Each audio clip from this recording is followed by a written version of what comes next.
we don't want missiles shot at civilians or American soldiers, or our patience is wearing thin.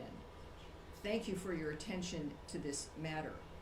He is making it clear, I think, here regarding certain choices on the ground that are being made, and that what we've asked for regularly and what he has made clear is that we were not a part of the initiation of this, certainly. We're not a part of Israel's attacks on Iran. That I think was stated very clearly by both Secretary Rubio and the President. And that's important for them, for people to know.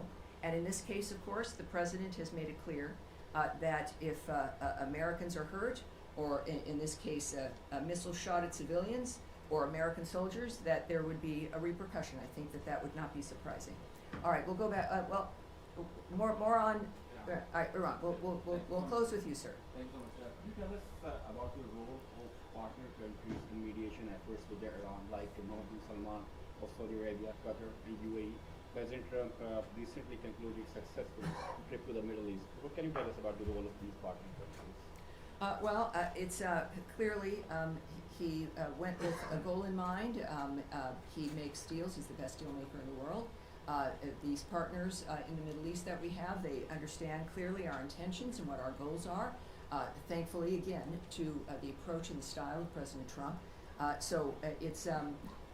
think that when it comes to, again, the best person who can explain his feelings and thoughts about what's accomplished on any issue is the President himself. So I refer you back to what he writes and what he is posting on, I think, a very regular basis, which is helpful to people like me, and I think to the world at large as well. Despite Israel's concerns,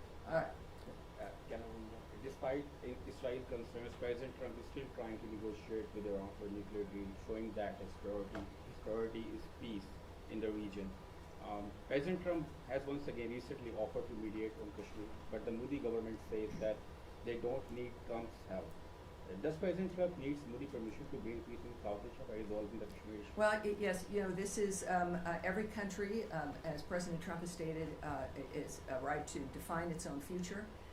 He offers his help, and it's up to whoever he's offering it to whether or not they'll accept it. We live in a fascinating, exciting time where we've got a man who can make the difference, and he's generous about making that difference. He could have chosen to have this term be about anything other than peace and making America great again, but he's stuck with that. He's committed to that. It is part of his overall commitment to the country.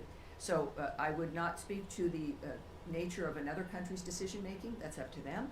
But I think all of us are grateful that we have a president who's willing to help and wants to help. Now you have one more in Iran, and then we'll go to Saeed. Can you confirm or former Iranian President Mahmoud Ahmadinejad has been killed in Tehran? I can't confirm that or report on that or discuss it. All right, thank you. Saeed. Thank you. Very quick question. Yes, sir.